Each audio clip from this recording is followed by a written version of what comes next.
સમાચારમાં આગળ વાત કરીએ તો મહેસાણાના કડી શહેરમાં પરિણીતાની આત્મહત્યાની ઘટના સામે આવી છે। ઉમિયા સોસાયટીમાં રહેનારી હેતલબેન પટેલે ગળે ફાંસો ખાઈને આત્મહત્યા કરી હતી। મૃતકના પરિવારજનોએ પતિ, જેઠ અને સાસુ સામે માનસિક ત્રાસ આપવાનો આરોપ લગાવ્યો છે।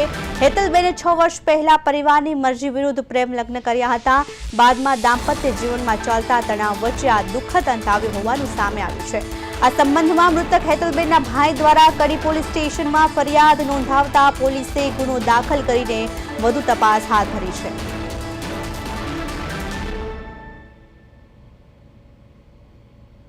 6 વર્ષ પહેલા પરિવારની મરજી વિરુદ્ધ પ્રેમ લગ્ન કર્યા હતા।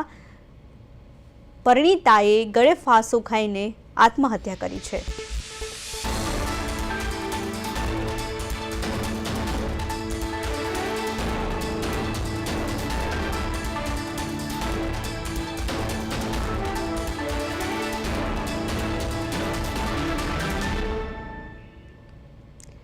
હેતલબેન પટેલે ગળે ફાંસો ખાઈને આત્મહત્યા કરી હતી અને પતિ, જેઠ અને સાસુ પર માનસિક ત્રાસના આક્ષેપ કર્યા છે। પરિવારજનોએ પતિ અને જેઠ સાસુ પર પરિણીતાના પતિ, જેઠ અને સાસુ પર આક્ષેપ કર્યા હતા। માનસિક ત્રાસ અપાઈ રહ્યો હતો તેવા આક્ષેપ કર્યા હતા। જોકે આ યુવતીએ પરિણીતાએ 6 વર્ષ પહેલા પરિવારની મરજી વિરુદ્ધ પ્રેમ લગ્ન કર્યા હતા। પોલીસે આ ગુનો દાખલ કરીને વધુ તપાસ હાથ ધરી છે। કડીમાં આત્મહત્યાની ઘટના સામે આવી છે। કડીની મહિલા પરિણીતાએ 6 વર્ષ પહેલા મરજી વિરુદ્ધ પ્રેમ લગ્ન કર્યા હતા અને હવે આત્મહત્યા સામે આવી છે। આત્મહત્યા કરી છે ત્યારે એના પરિવારજનોએ તેમના પતિ, સાસુ અને જેઠ વિરુદ્ધ માનસિક ત્રાસ અપાઈ રહ્યો હોય તેવા આક્ષેપ, આરોપો લગાડવામાં આવ્યા છે। કડીમાં આત્મહત્યાની ઘટના છે સામે આવી છે, જેમાં એક મૃતક પરિણીતાએ 6 વર્ષ પહેલા લગ્ન કર્યા હતા અને ગળે ફાંસો ખાઈને આત્મહત્યા કરી હતી। હેતલબેન પટેલે લગ્નના 6 વર્ષ બાદ આત્મહત્યા કરી છે। પતિ, જેઠ, સાસુ પર માનસિક ત્રાસ આક્ષેપ જેવો લગાડવામાં આવ્યો છે। પોલીસે ગુનો નોંધીને વધુ તપાસ હાથ ધરી છે। હેતલબેન પટેલે ગળે ફાંસો ખાઈને આત્મહત્યા કરી હતી। કડીમાં આત્મહત્યાની ઘટનાથી ચકચાર મચી છે। 6 વર્ષ પહેલા પરિણીતાએ પ્રેમ લગ્ન કર્યા હતા। મરજી વિરુદ્ધ, પરિવારની વિરુદ્ધ પ્રેમ લગ્ન કર્યા હતા।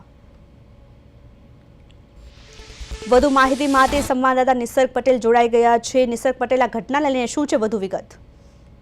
કડીમાં 2 દિવસ પહેલા પરિણીતાએ જે ઘરમાં આત્મહત્યા કરી હતી, ત્યારે 2 દિવસ બાદ આજે પરિણીતાનો જે ભાઈ હતા તે ભાઈએ જે મૃતક પરિણીતા હતી તેના પતિ, તેના જેઠ અને તેની સાસુ વિરુદ્ધ ગુનો નોંધાવ્યો છે। જોવા જઈએ તો ઘટનામાં કડીમાં 2 દિવસ પહેલા વિતોડ રોડ પર આવેલી ઉમિયા નગર સોસાયટીમાં પરિણીતા એકલી હોવાથી તેણે પોતાના રૂમમાં દુપટ્ટા વડે ગળે ફાંસો ખાઈને આત્મહત્યા કરી હતી। આત્મહત્યા બાદ તેની જે બોડી હતી તેને પીએમ લઈ જવામાં આવી હતી। ત્યાં પોસ્ટમોર્ટમ બાદ જે પરિવારજનોને સોંપવામાં આવી હતી। ત્યારબાદ જે મૃતક હતી જે પરિણીતા હેતલ પટેલ, તેના ભાઈએ 2 દિવસ બાદ જે મૃતકના જે પરિવારજનો છે, જેના પતિ છે, ત્યારબાદ તેનો જે જેઠ છે ભરત પટેલ અને તેની સાસુ સામે દુષ્કર્મનો ગુનો નોંધાવ્યો છે અને મૃતક પરિણીતાને આ લોકો માનસિક ત્રાસ આપતા હોવાથી પરિણીતાએ આત્મહત્યા કરી હોવાની ફરિયાદ નોંધાવતા કડી પોલીસે ગુનો નોંધીને ચાલતો તપાસ હાથ ધરી છે। જી નિસર્ગ, પરિવારજનોએ જે રીતે પતિ, જેઠ અને સાસુ સામે આક્ષેપ કર્યા છે તેને લઈને પરિવારનું કોઈ નિવેદન સામે આવ્યું છે?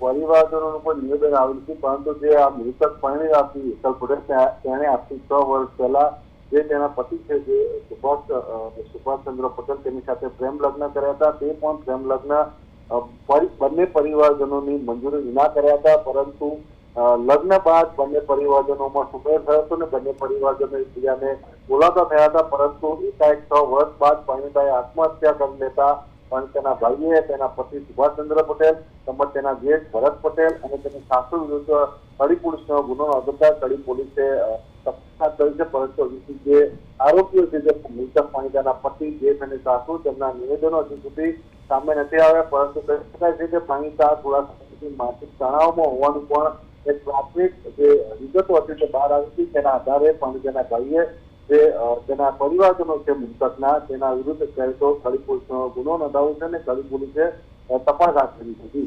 જે નિસર્ગ કોઈ સુસાઇડ નોટ મળી આવી છે કે જે આટલા વર્ષ પછી આત્મહત્યા કરી છે, લગ્નના આટલા વર્ષ પછી, તો કોઈ ચોક્કસ કારણ સામે આવ્યું છે?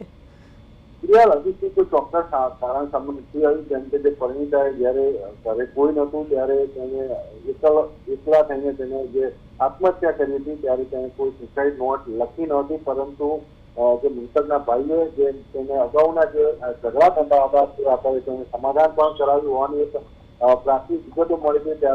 ત્યારે જે મૃતક પરિણીતા છે તેના ભાઈએ તેના જે અગાઉના જે ઝઘડા હતા, જે પરિણીતા હતી તેને તેના ભાઈને અગાઉ જ્યારે જે તેના ઘરમાં જે માનસિક ત્રાસ આપતા હોવાની જે વાત કહી હતી એ આધારે પણ તેના ભાઈએ અત્યારે હાલ તો કડી પોલીસમાં ફરિયાદ નોંધાવી છે, પરંતુ મૃતકની કોઈ સુસાઇડ નોટ હજી સુધી સામે આવી નથી.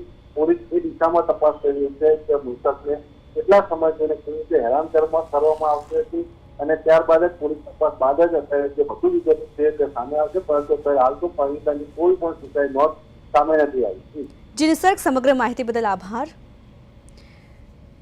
તો મહેસાણાની કડીની આ ઘટના છે. હેતલબેન પટેલ નામના પરિણીતાએ 6 વર્ષ પહેલા મરજી વિરુદ્ધ પરિવારના વિરુદ્ધ લગ્ન કર્યા હતા અને ઘણા ફાંસો ખાઈને આત્મહત્યા કરી હતી. ઘટના બાદ ભારે ચકચાર મચી છે. 6 વર્ષ પહેલા લગ્ન થયા હતા અને કોઈ કૌટુંબિક કારણોસર કે હત્યા કરી છે તે ભેદ ઉકેલાશે. પોલીસ હવે વિગતવાર તપાસ કરશે.